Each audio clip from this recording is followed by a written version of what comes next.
오늘 3월 17일입니다. 3월 17일 수요일 아침입니다. 오늘 말씀 보겠습니다. 마태복음 24장 1절부터 14절까지 말씀입니다.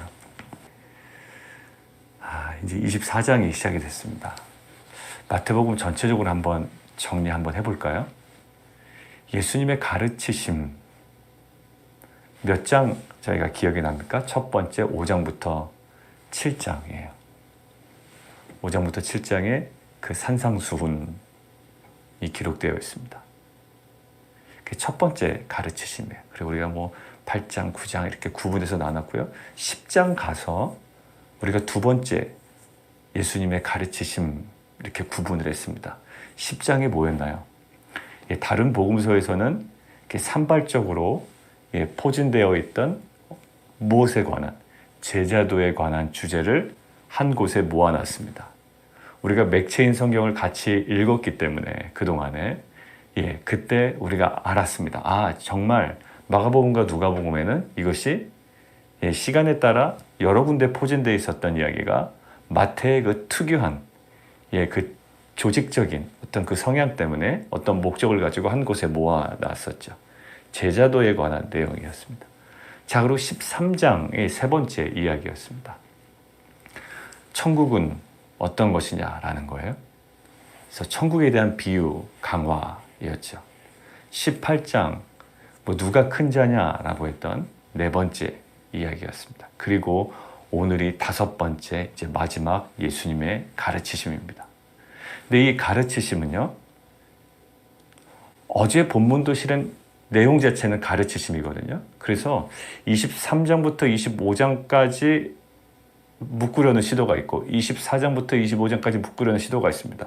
중요하진 않습니다. 그런데 왜 그런 의도가 다른지만 알고 있으면 돼요. 23장은 전체적으로 다시 한번 보면 공개적인 가르침이시고요. 오늘 보면 제자들에게 예수께서 감난산 위에 앉으셨을 때 제자들이 조용히 와서 이르되, 그리고 제자들에게 사적으로 제자들에게 가르치십니다. 그래서 24장부터 25장으로 끊으시려는 분이 더 많죠. 그래서 요 다섯 번째 가르침입니다. 다섯 번째 가르침의 주제는 23장과 또 그 앞에 있는 부분과 연관이 다 되어 있습니다. 자, 지금까지 어떤 거예요? 초청했습니다. 그리고 명령했습니다.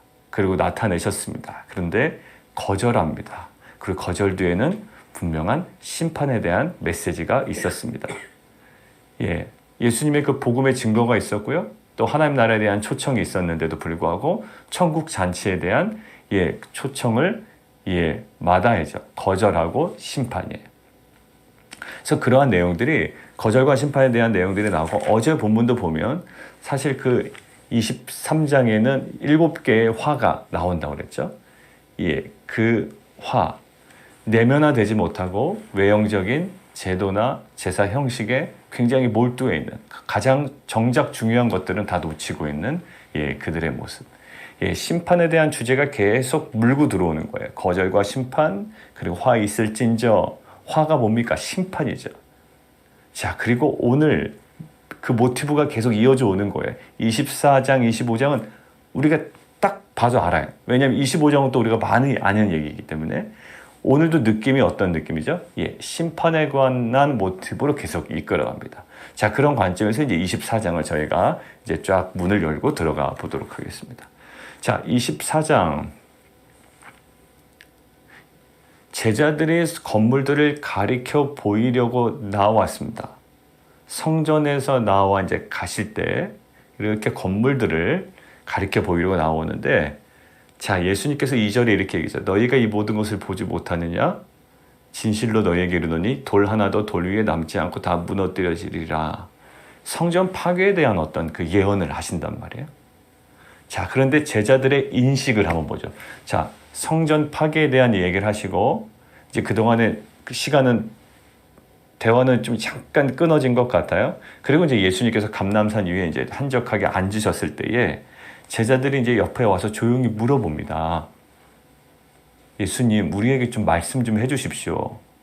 첫 번째 질문, 이런 일이 어느 때에 있겠습니까? 자, 지금 방금 무슨 말씀하셨죠? 성전에 관한 얘기하셨죠? 성전, 돌 하나도 돌 위에 남지 않고 무너뜨려지리라. 자, 그러면 이런 일이라고 하면 성전 파괴에 관한 이야기일 거예요. 자, 성전 파괴 언제 어느 때 이런 일이 일어나겠습니까? 라는 거예요. 자, 그리고 두 번째 질문 3절.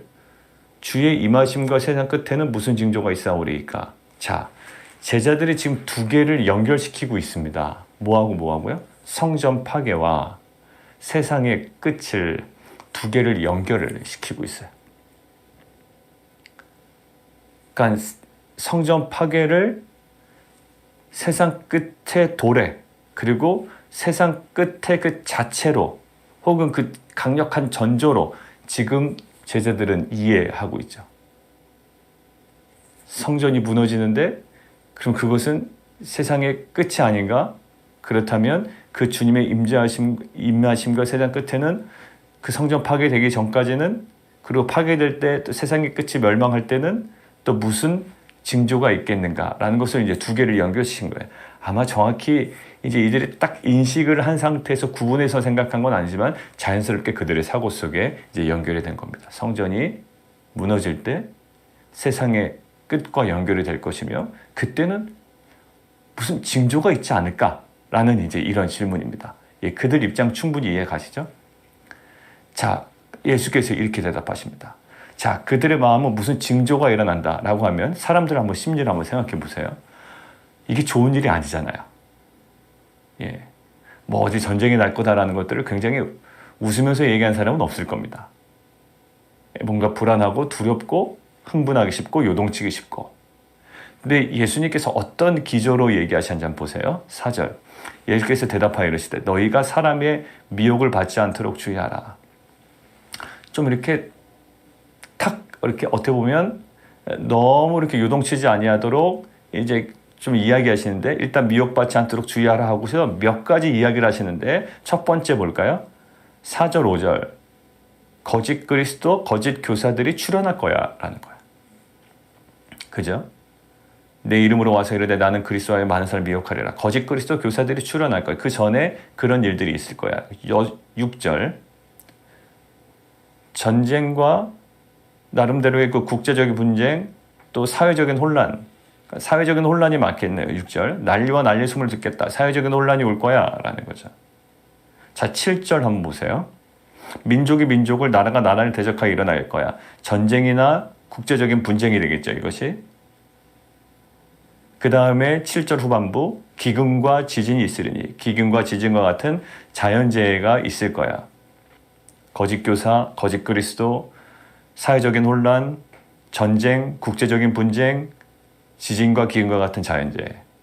그런데 중요한 건 여러분들 밑줄 쫙 그어놓으시죠. 네모 박스를 해놓으셔도 되고, 6절 맨 후반부, 아직 끝은 아니니라 라는 것. 그것이 일어난다고 해서 바로 이 성전이 파괴되거나 아니면 세상의 끝이 온다던가 라는 게 아니라 아직 끝은 아니다 라는 거예요. 여기서 끝은 뭘까요? 6절에 아직 끝 할 때 예수님께서 야, 끝이 아니야 라고 할 때 그것을 무엇을 염두에 두셨을까요? 세상 끝? 아니면 제자들이 인식했던 성전 파괴? 무엇이었을까요? 뭐 성경에 명확하게 그 끝에 대해서 예수님께서 언급하신 장면은 없습니다만, 일단 제자들이 성전 파괴에 대해서 물어봤죠. 이런 일이 언제 있겠습니까? 언제 있겠습니까? 그때 제자들의 생각은 조금 전에 예수님께서 얘기하셨던, 성전 나오시면서 얘기하셨던 그 성전 파괴에 대한 얘기죠. 그러니까 이 끝은 우리가 그냥 딱 아무것도 생각하지 말고 세상 끝으로 딱 몰아가는 경향도 있지만 이 두 가지를 다 염두에 둬야 되고요. 그러니까 성전 파괴에 관한 메시지도 여기에 포함되어 있다는 것을 우리는 꼭 기억해야 돼요. 그리고 뭐 이중적인 예언일 수도 있고, 왜냐하면 그 구약에 있는 예언들은 항상 1차적인 예언을 끝나지 아니하고 궁극적으로 이중적인 예언, 그 다음에 결국 궁극적인 예언의 성취로 항상 진행되기 때문에. 자, 성전의 파괴도 계속 연결해서 같이 보겠습니다. 아직 끝은 아니야. 그리고 8절 동일한 메시지입니다.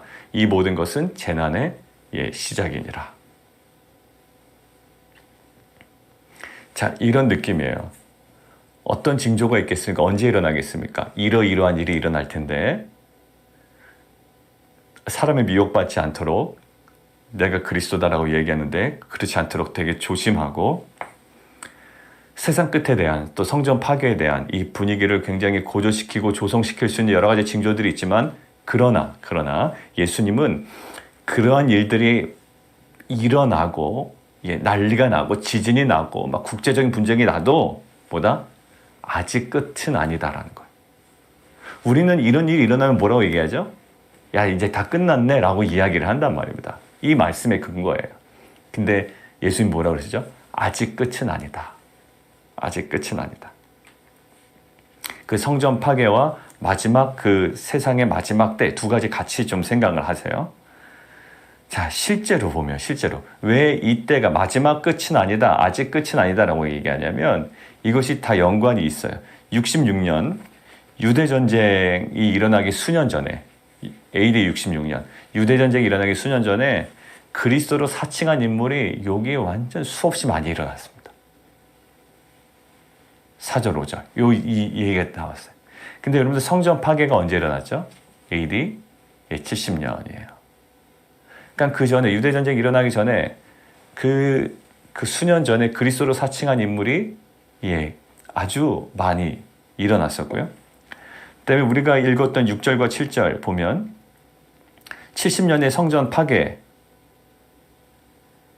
되기 전에 6절 7절에 있는 여러 가지 난리와 난리 소문, 기근과 지진, 민족이 민족을, 나라와 나라가 이 모든 것들이 팔레스타인 지역에 일어났습니다. 실제로 36년, AD 36년에 파르티아 전쟁이 일어나고요. 그 다음에 36년과 37년 그 두 해 동안에 안티파스하고 나바테아 왕 아레타스와 간의 그 전쟁이 벌어집니다.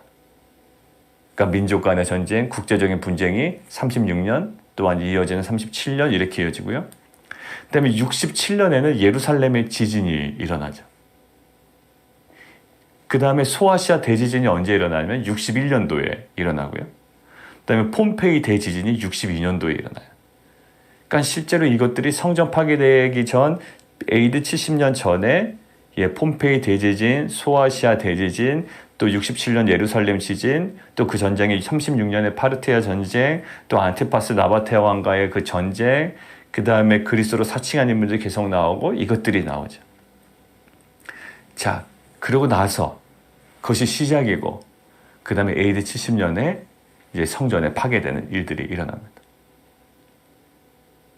자, 근데 이 모든 것들은 이제 재난의 시작인데 결국 이 메시지를 통해서 제자들에게 지금 공개된 메시지가 아니에요. 23장은 공개된 메시지입니다. 근데 24장은 제자들에게 허락하신 거예요. 뭘까요? 그럼 이거 어떤 느낌일까요? 야, 난리 날 거야. 너네 얼마나 무섭겠니? 이것이 아니라 오히려 그들의 흥분도를 지금 낮추시고 있거든요. 야, 아직 끝은 아니야. 끝 안 날 거야. 지금 시작이야 라고 하면서 지금 그들에게 강조하려는 게 뭘까요? 우리 아이들에게 보통 이렇게 얘기하죠. 너무 힘들었어요. 엄마, 아빠 이번에 어디 훈련을 갔다 왔는데 너무 힘들었고 세상에 이런 일이 없었어요 라고 이렇게 호들갑 떠는 우리 자녀들에게 뭐라고 얘기할까요? 아직 끝은 아니야.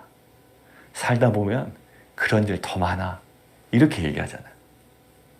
세상 다 산 것처럼 얘기해요. 어린아이들도 어디 좀 훈련 갔다 오고 극기 훈련 갔다 오고 또 어떤 좀 어려운 일을 당하면 엄마 아빠 정말 인생이 이런 거군요. 이런 느낌으로 얘기할 때가 있잖아요. 자녀들이.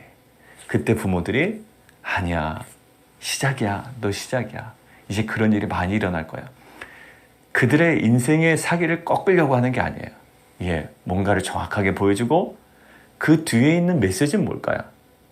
그 아이를 지원하는 메시지. 그러나 너 견딜 수 있고 참아내고 이겨내야 돼.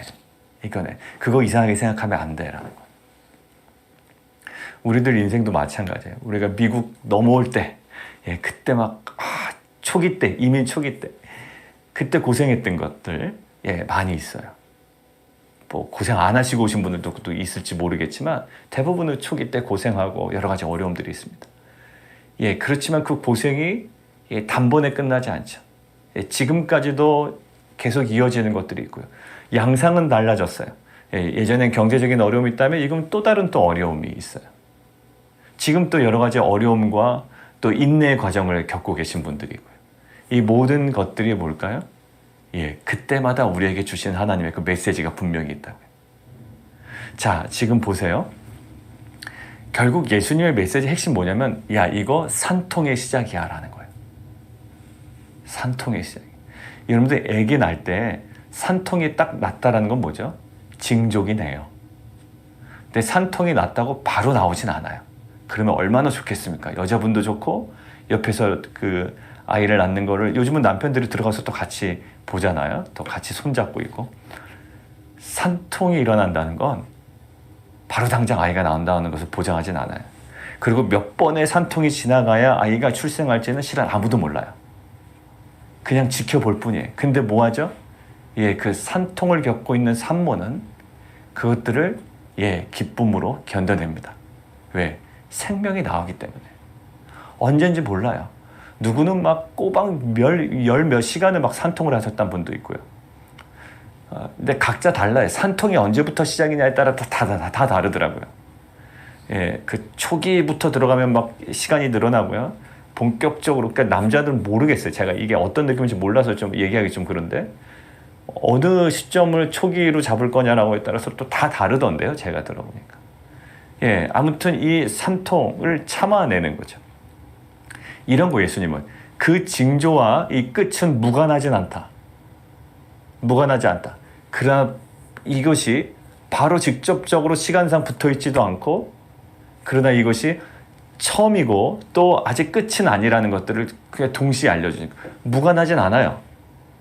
관련이 분명히 있습니다. 이 산통은요, 이 아이가 나올 거예요. 그런데 산통이 왔다고 해서 바로 지금 아이가 튀어나오지 않는다고. 어렵게 몇 번의 과정을 거쳐서 나오는 것처럼 지금 그러게 돼. 결국 제자들이 겪게 될 고난에 대해서 얘기하죠.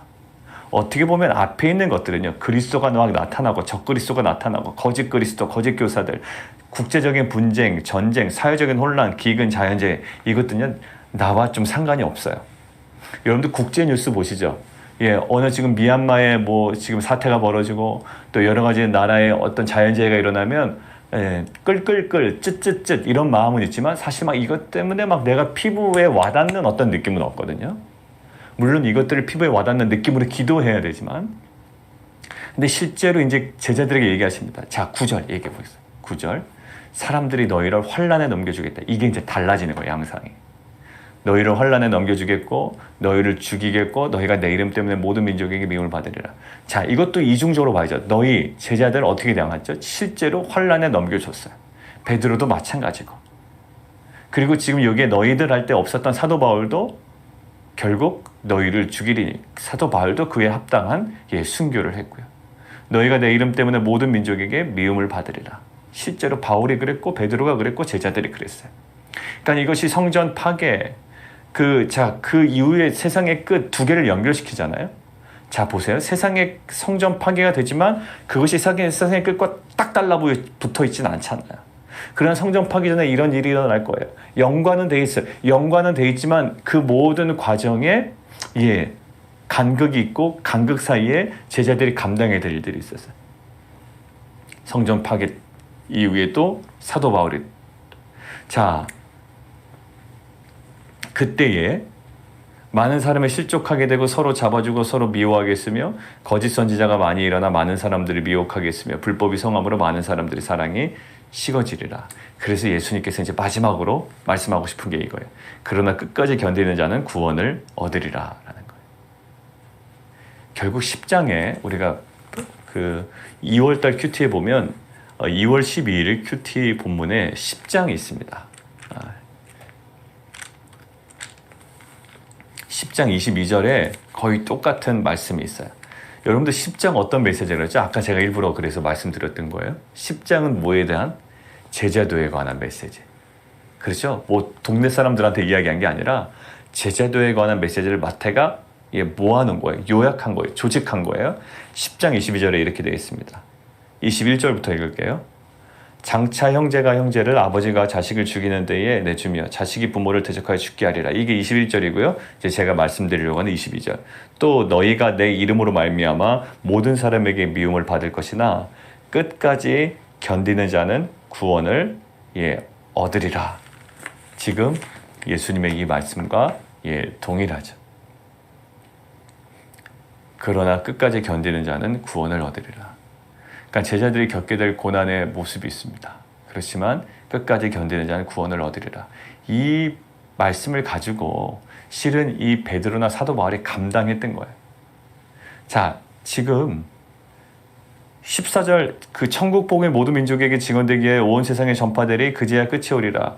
이게요, 실제로 사도 바울이 아까 제가 중간에 그 이후에 그 사도 바울이 전했다라고 하는데 이제 그거는 아니고요. 사도 바울이 이제 그 성전 파괴되기 전에 엄청나게 다니잖아요.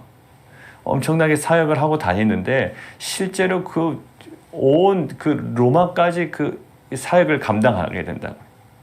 결국 그 이후에 성전 파괴라는 어떠한 그 상징적인 사건이 일어나고요.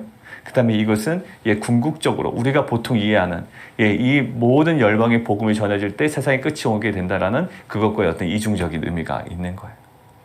근데 사도 바울이나 베드로나 감당했던 건 뭐죠? 13절 끝까지 견디는 자는 구원을 얻을 거예요.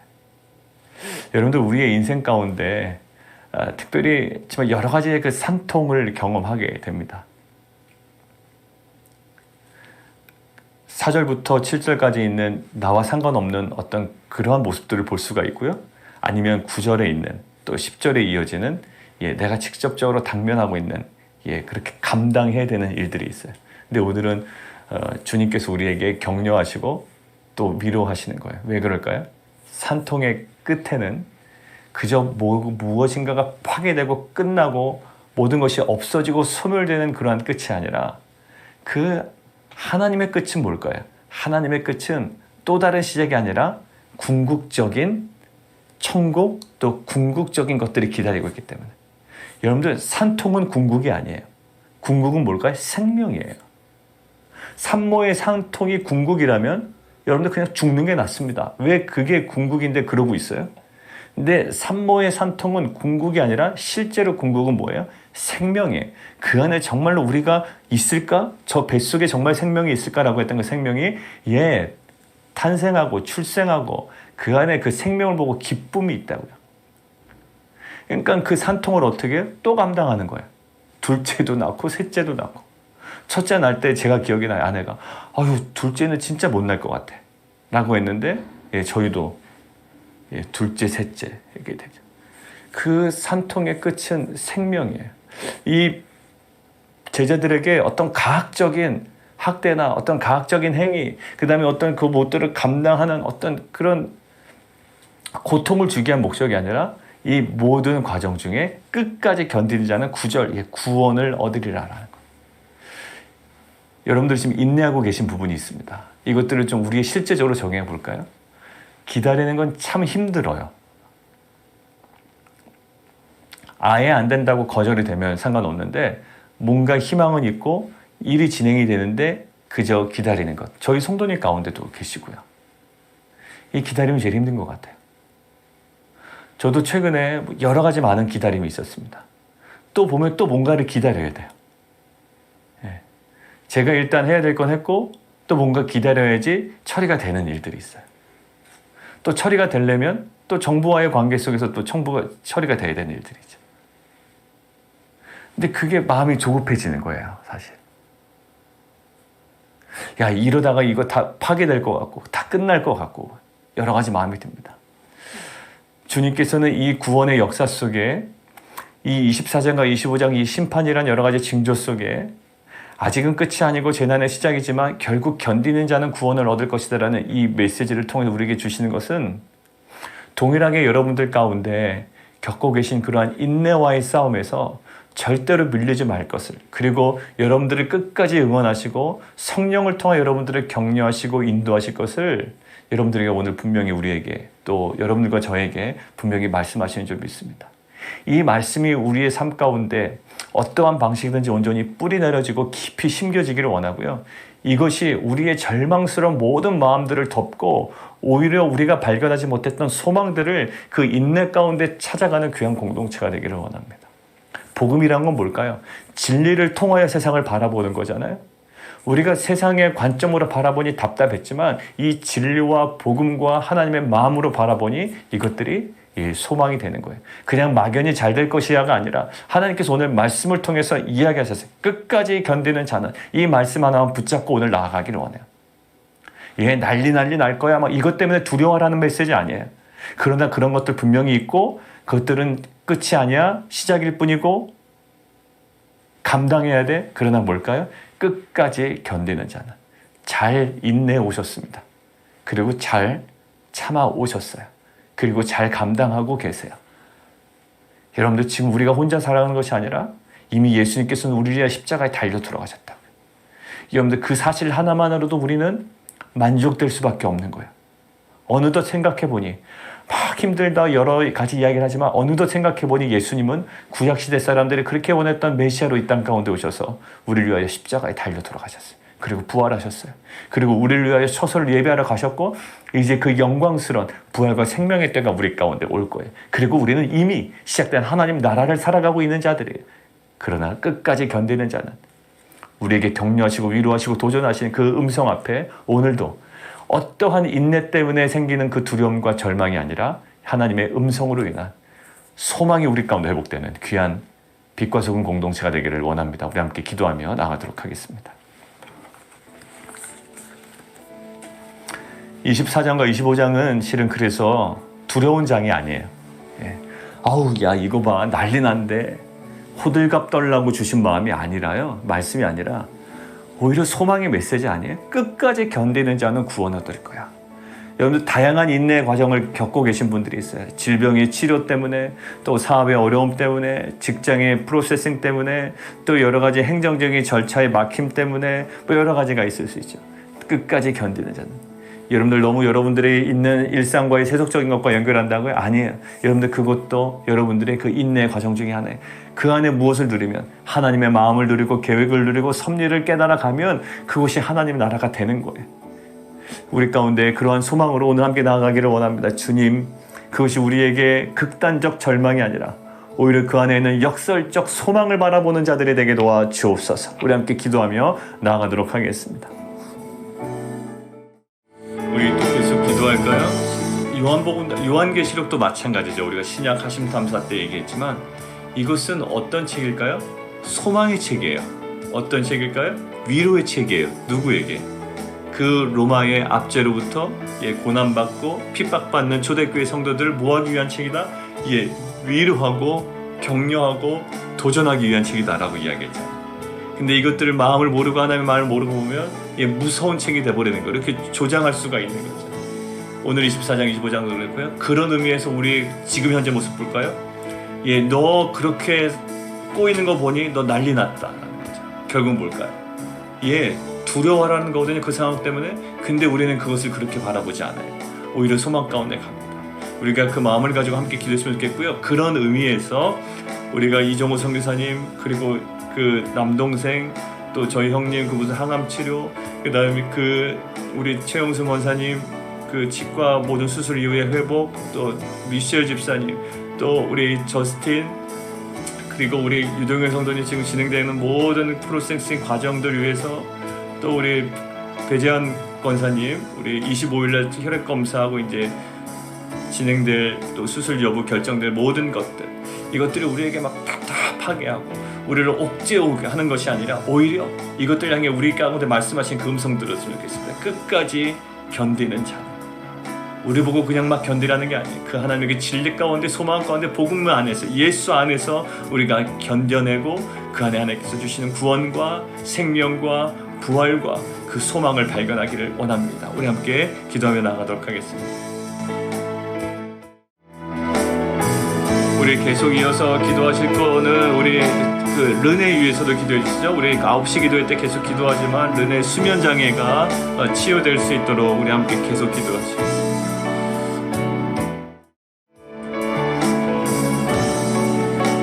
박재중 장로님 아들 승재 형제 위해서도 좀 계속 기도해 주실까요? 우리 승재 형제 모든 행정 절차 속에 또 하는 믿음의 배우자 위해서 함께 또 계속 기도하겠습니다. 그리고 또 계속 기도합니다. 우리 그 유스 리트릿이 3월 30일, 31일 있습니다. 4명의 강사분을 통하여 하나님 우리 자녀들에게 온전한 복음이 선포되게 하시고, 간절히 기도하는 건 우리 자녀들이 정말 복음을 통해 예수 그리스도를 정말 인격적으로 깊이 만나고 하나님 변화되고 새로워지는 은혜의 시간 되게 도와 주시옵소서. 주님, 우리 자녀들에게 역사하여 주시옵소서. 돕는 모든 우리 부모님들, 또 섬기는 우리 어머니들의 모든 섬김을 통해 하나님 정말 우리 자녀들 정말 살아계신 주님 만나게 하시고, 섬기는 손길을 위해 하나님의 은혜로 함께하여 주옵소서. 기도하겠습니다.